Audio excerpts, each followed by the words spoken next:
జీడిమెట్ల స్థానిక హనుమాన్ టెంపుల్ సమీపంలో గంజాయి తాగుతున్న యువకులను ప్రశ్నించినందుకు మహిళలపై విచక్షణరహితంగా దాడి చేసిన ఘటన కలకలం రేపింది. కాలనీలోని హనుమాన్ దేవాలయం వద్ద పవన్ కళ్యాణ్ మరియు సంఘి అనే ఇద్దరు యువకులు గంజాయి తాగుతుండగా స్థానిక మహిళలు వారిని నిలదీశారు. దీంతో ఆగ్రహానికి గురైన ఆ యువకులు మహిళలపై దాడి చేసి తీవ్రంగా గాయపరిచారు. వెంటనే స్పందించిన స్థానికులు ఆ ఇద్దరు యువకులను పట్టుకుని దేహశుద్ధి చేసి జీడిమెట్ల పోలీసులకు అప్పగించారు. బాధితుల ఫిర్యాదు మేరకు నిందితులను అదుపులోకి తీసుకున్న పోలీసులు వారిపై పలు సెక్షన్ల కింద కేసు నమోదు చేసి విచారణ జరుపుతున్నారు. కాలనీల్లో గంజాయి ముఠాల ఆగడాలు పెరిగిపోతున్నాయని, పోలీసులు గస్తీ పెంచాలని స్థానికులు డిమాండ్ చేస్తున్నారు.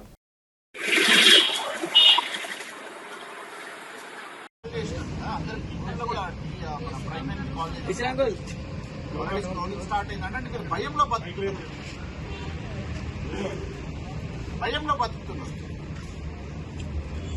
ఒక లేడీ మీద ఆల్రెడీ పడ్డారు. విచక్షణ అయితే కొట్టిన తర్వాత మనం స్టేషన్ తీసుకొచ్చేసిండ్రు. హలో,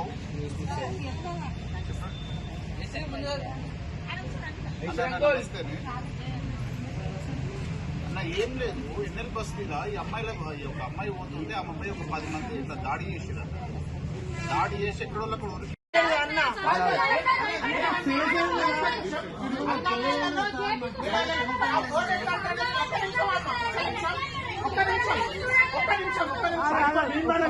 మాట్లాడండి.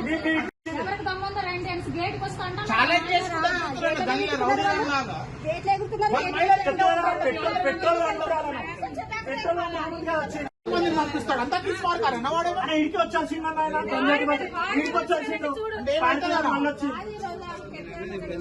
అంటే వాడు సోయిలా లేకుండా చేసాడు. చిన్న పిల్లలు తిరుగుతున్నారు గల్లీలలో. రేపు ఇన్సిడెంట్ జరుగుతుంది, దాని తర్వాత బాధపడాలి. అంత బలిపోయిందన్న వానికి.